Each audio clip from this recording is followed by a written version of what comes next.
Au nom de Dieu, le compatissant, le miséricordieux Dieu, louange à Dieu qui créa l'homme, aimé la vérité et nous guider de droit chemin. Et la paix et les bénédictions soient sur son messager Mohammed qui nous a pris le courant et nous guider à la lumière de l'islam. Je compléterai avec vous le reste des titres du troisième chapitre. Je continuerai le sixième titre qui est intitulé Lazarus guette les âmes et les mots se poursuivent encore sur l'amour de l'argent. Cheikh Ali continue écrit dans l'écrit il va sans dire que ceux qui ont renoncé à la nourriture et à la boisson, soit à la manière des ascètes, soit à la manière la Marie, et ceux qui l'ont suivi n'ont pas été posés à cette conduite par une avarice, une racine en nous, ou une ladrerie, au contraire, il était convaincu que priver l'âme de ses passions est un moyen de la redresser dans la bonne voie et de la guider dans le droit chemin. Et l'on peut peut-être trouver dans ce hadith le prophète en justification de leur conduite aux jeunes gens que celui d'entre vous qui peut payer le doigt son mari et que celui qui ne l'a pas genre car l'abstinence est pour lui en sauvegarde. Par ailleurs, ils ont trouvé dans la réalité même de la vie en justification et en preuve, en effet, exaucé à l'âme tous ses désirs de manger, de boire, le rendent audacieuse dans la désobéissance, tandis que sa privation l'éloigne de la désobéissance. Si elle possède encore assez de foi. Car à ceux qui s'infligent la privation par devoir et privent les autres de leur droit par l'adhérer et parcimonie, le Coran leur réserve un autre discours. Et quel discours?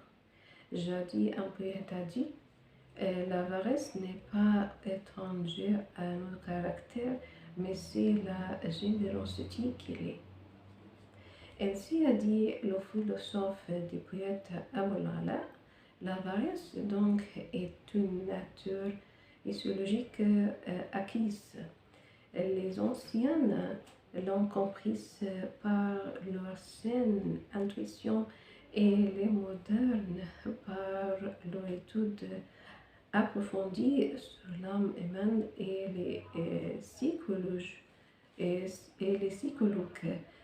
la considèrent comme émanant de l'instinct de l'égoïsme et celui de la lutte pour la conservation.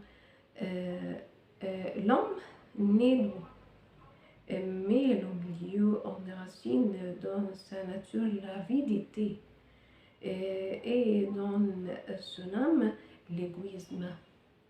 Si bien que le poète l'a cru à un instant de la nature de l'homme et a dit, dans le fait que l'enfant en naissant à la point fermée, il y a là en preuve que l'avarice est un composant des vivants.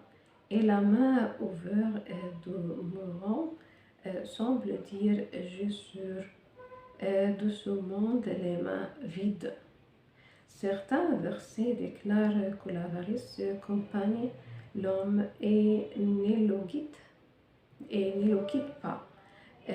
D'autres indiquent que c'est un caractère de l'homme, d'où provient la privation, l'abstention et l'avarice.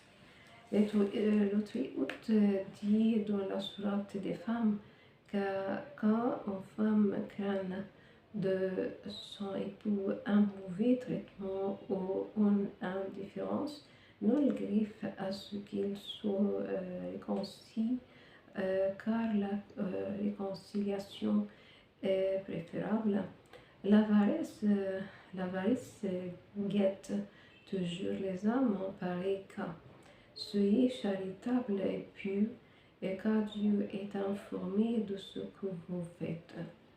Ce verset indique que l'homme doit dépenser de son argent. Dépenser de son argent pour que la femme soit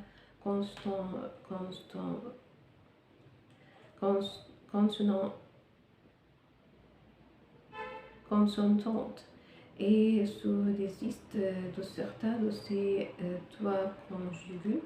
De même, la femme doit dépenser de son argent afin que l'homme qui désire la quitter la garde. Le verset incite à la réconciliation par laquelle les âmes se tranquillisent, et c'est là un bien absolu. La réconciliation entre époux vaut mieux que la séparation, car la discorde, la rancune et l'inimité sont à l'origine du divorce. Cependant, ce bien rencontre des obstacles dont le plus important est l'avarice. Ainsi, le verset déclare que l'homme sera quelque peu avare afin de forcer sa partenaire à ce qu'il le déteste. L'avarice, dans le verset, ainsi que l'on dit certains exégètes, ne concerne pas uniquement l'argent, mais comprend aussi les droits de la femme jeune à l'égard de son mari s'il l'a épousé tout en ayant une autre femme âgée. Cette expression coranique, l'avarice, et toujours les âmes signifie que les âmes s'opposent à l'avarice ou que l'avarice s'oppose aux âmes, comme si celles-ci ont été caractérisées à tout jamais. Cette expression est unique dans le Coran et ne s'y trouve pas à répéter, bien que nous ne l'avons jamais trouvé dans un autre verset. Donc, vu que l'avarice occupe une telle place dans la main, le verset nous met en garde contre elle. Ce verset est précédé par celui-ci. La réconciliation est un bien. Et le bien est la seule chose que l'homme désire et s'efforce d'obtenir. On trouve ensuite soyez charitable et pieux, car Dieu connaît toutes vos actions. Or, c'est une charité que de dépenser l'argent pour la réconciliation, et c'est une piété que de renoncer à porter préjudice à son conjoint. Et Dieu a promis pour la charité et la piété en immense et généreuse récompense. On comprend cela par le fait que Dieu connaît toutes nos actions. Toutes nos actions, et qu'il ne laisse pas sans récompense celui qui a fait un bon œuvre. Si ce verset a ainsi décrit d'une manière précise cette nature de l'homme, en faisant de l'avarice en compagnie de l'âme, il n'en est pas de même avec le verset du voyage nocturne qui qualifie plus nettement l'homme par l'avarice et qui le juge franchement comme étant avare. Shaykh Ali continue, dit, si vous disposiez des trésors de la miséricorde divine, vous hésiteriez à être charitable. L'homme est foncièrement, foncièrement avare. Ce verset montre que l'avarice domine l'âme humaine. Az-Zamakhshari commente ce verset de la sorte. Cette description appose l'avarice à une limite extrême que l'imagination ne saurait atteindre. Les observations et les faits confirment que beaucoup d'hommes sont magnanimes et certains même le sont à l'excès. Une question évidente se pose donc en réponse au verset: comment le Coran a-t-il qualifié ainsi le genre humain en général, alors qu'il y a parmi les hommes des généreux et des magnanimes? Cheikh Ali continue: certains exégètes ont répondu à cette question en disant que le Coran s'adressait aux habitants de la Mecque, mais le mot homme précédé de l'article le indique le genre humain. De plus, le fait que parmi les habitants de la Mecque auxquels s'adresse le Coran se trouvaient des généreux et des magnanimes réfute l'interprétation de ces exégètes. D'autres affirment que l'homme est avare dès son origine, car il est né nécessiteux, et le nécessiteux doit toujours tenir compte de ce qui le délivre de la gêne. Cependant, il peut être généreux pour des raisons extérieures, telles que la recherche des compliments ou l'aspiration à la récompense de Dieu. Quant à l'hésitation d'être charitable, vous hésiteriez d'être charitable.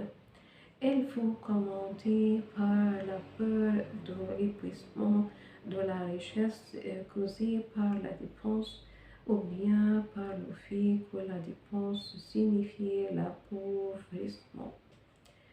En effet, Al-Ragib al-Asbahani a dit: un tel dépensé, il s'est donc appauvri. À notre avis, et Dieu seul le sait, il semble que la charité ici est dans son sens que nous qui dépensons de l'argent, le sens serait le suivant: les hommes sont avares non pas par crainte d'épuiser leur fortune, mais de peur de dépenser, comme si la dépense en elle-même était une chose désapprouvée. En effet, il est bien connu que l'avare retient l'argent par crainte de la pauvreté. Mais le sens ici, c'est que l'avare ne dépense pas l'argent car il n'aime pas la dépense en elle-même, mis à part les conséquences qui en résultent. Le contexte même du verset confirme ce sens, car celui qui possède les incommensurables trésors de Dieu ne pourrait craindre l'épuisement de leur contenu. Mais l'homme humain est tellement dominé par l'avarice qu'il évite tout ce qui la priverait de l'objet aimé. Il y a là une exagération voulue pour faire prendre en aversion l'avarice. De plus, le verset qualifie l'homme d'être foncièrement avare. C'est pourquoi on trouve dans la sourate de Mohammed: Dieu ne vous demande pas de dépenser tous vos biens, car s'il le demandait, il aurait tout percé votre avarice et vos haines. Quand vous êtes appelés à dépenser dans la voie de Dieu, certains d'entre vous surmontent avoir, hors l'avoir les son détriment. Le Coran montre ainsi son aversion pour l'avarice. Les versets précités invitent les hommes et même tous les pieux croyants à dépenser ne fût-ce que pour de leurs biens, car le Très-Haut sait bien que s'il leur demandait de dépenser tous leurs biens, et en serait avare. On trouve dans la sourate de Rassemblement ce verset ayant tête à la générosité des Ansar. Les gens dans Médine qui n'avaient pas quitté le foyer et s'étaient convertis accueillirent avec émotion les immigrés. Elle n'était pas en vue de ce que ceux-ci recevaient, bien au contraire, elle allait jusqu'à les préférer à eux-mêmes, malgré leur propre indulgence. Heureux ceux qui évitent l'avarice. De même, on trouve dans la sourate de la mutuelle d'opérer ce propos adressé aux croyants. Craignez Dieu autant que vous le pouvez, écoutez, obéissez et faites le monde pour votre intérêt, car ceux qui préservent leur âme de l'avarice seront les bienheureux. Car au premier verset, il faut révéler lorsque les Al-Ansar accueillent fraternellement les immigrés. En effet, d'après Ibn Abbas, l'heure de la victoire des musulmans secourus par Dieu au combat de Banu al-Nadir, dit-il, le prophète dit aux Ansar: si vous voulez, partagez vos biens et vos demeures avec les immigrés et prendre part avec vous à ce beau temps, faites-le. Sinon, gardez vos biens et vos demeures et vous n'aurez aucune part à ce beau temps.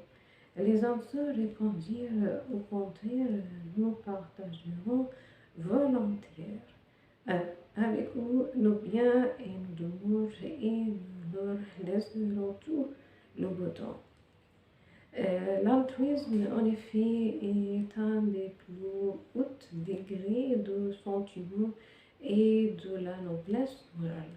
C'est le résultat d'une volonté extraordinaire, car l'avidité, comme nous l'avons dit, est une nature prédominante dans l'âme humaine, mais la raison par laquelle Dieu distingua les humains de toutes les autres écritures ne laisse pas ce caractère dominer entièrement l'homme, autrement celui-ci serait soumis à ses instincts et deviendrait docile à ses passions. La raison émousse donc les instincts, les donne et trace à l'homme les voies l'aidant à acquérir la vertu. Cependant, la raison ne le transporte pas subitement au plus haut degré de noblesse, car l'homme se préserverait alors et effermerait sa nature à l'intérieur d'une chaudière qui ne resterait pas longtemps sans exploser sous l'effet de la forte pression. Mais la raison élève l'homme graduellement. Ainsi, l'esprit ne nie pas l'amour des biens, mais montre à l'homme que l'argent a sa valeur et que l'économie a son importance, et lui fit aimer. Ensuite, l'aumône, afin de gagner la récompense d'écriture et les éloges des hommes. Elle l'élève ensuite d'un degré où l'on persuada que l'aumône est une chose aimable en soi, et finit ensuite par l'éprouver que l'altruisme est le plus bel aspect de donation. La raison ne cesse donc pas de donner ce caractère à l'homme pour qu'il devienne pour lui une seconde nature. Si cette seconde nature ne détruit pas la première acquise par les facteurs de mal, elle affaiblira au moins son pouvoir sur l'âme. Ce que nous venons d'expliquer, c'est le travail de la raison entre l'instinct de l'avarice et l'instinct de l'altruisme. C'est en même temps la méthode du Coran lui-même qui, tout en blâmant l'avarice, demande à l'homme de ne pas oublier sa part dans la vie terrestre et décrit l'argent comme étant en parure et ainsi de suite, etc. Beaucoup de versets incitent à l'homme faut aimer la donation et encourage l'altruisme.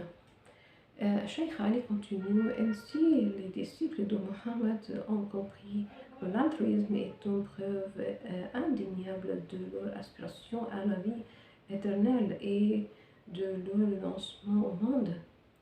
Certains ulama nous ont laissé ce récit. Un jeune homme de la ville de Balkh nous a demandé qu'est-ce que c'est que l'ascétisme selon vous.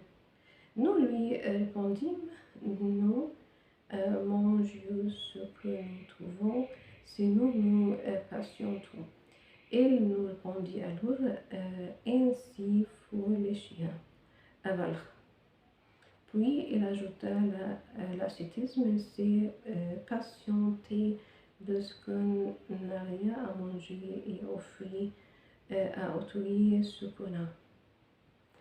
Car au second verset qui dit ceux qui préservent leurs âmes de l'avarice seront les bienheureux. Et il contient un équilibre entre la recommandation et l'incitation. On trouve la recommandation dans les paroles d'Autre. Vos biens et vos enfants ne sont qu'une épreuve, c'est-à-dire une épreuve et une distraction qui détourne l'homme de la vie dernière. Ces tentations, en effet, poussent l'homme à commettre beaucoup d'erreurs et de péchés. L'argent, ainsi que le dit le poète égyptien Shawqi, représente des bouches et beaucoup de gens d'amour ferme et triomphe de leur passion, mais une fois tentés par l'argent, elles faiblissent et leur volonté s'ébranle.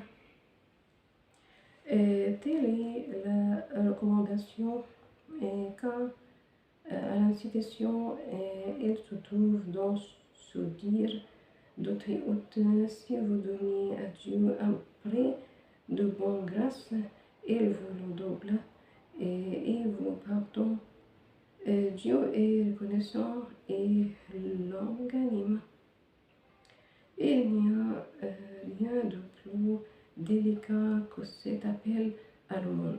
Si vous donnez à Dieu un prêt, car là, le style de sage qui peut toucher les âmes et atténuer l'avarice. C'est habile.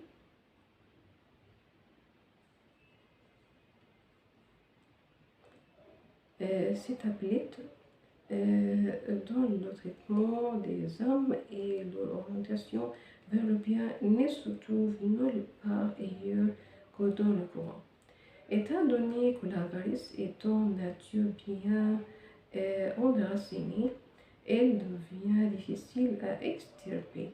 Cependant, il est possible d'atténuer son acuité en avertissant d'abord les hommes des conséquences néfastes et des malheurs qu'entraîne l'argent.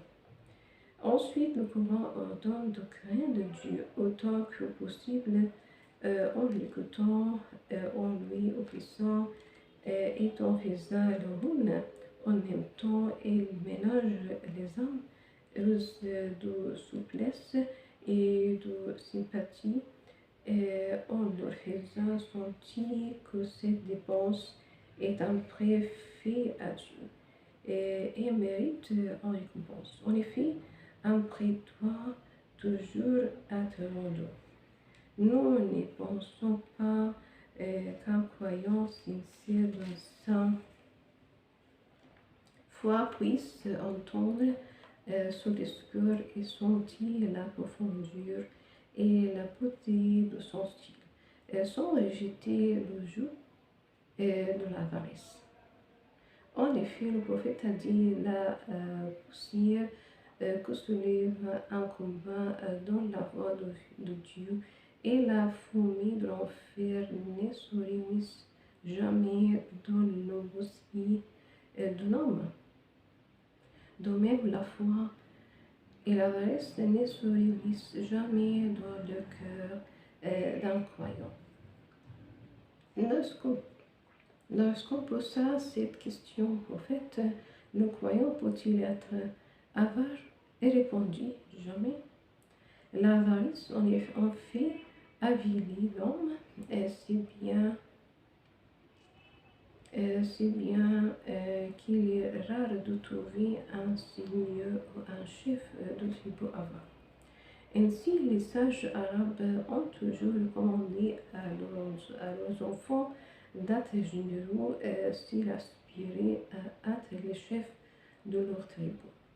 À cet égard, on trouve dans la recommandation faite par Zul Osba al-Rodwani à son fils Usaid: sois souple avec les tiens, et ils t'aimeront, sois modeste, et ils t'élèveront, sois affable, ils t'oublieront, et ne lui préfèrent rien, et ils feront de toi leur maître. La souveraineté va donc de pair avec l'association des siens aux biens qu'on possède.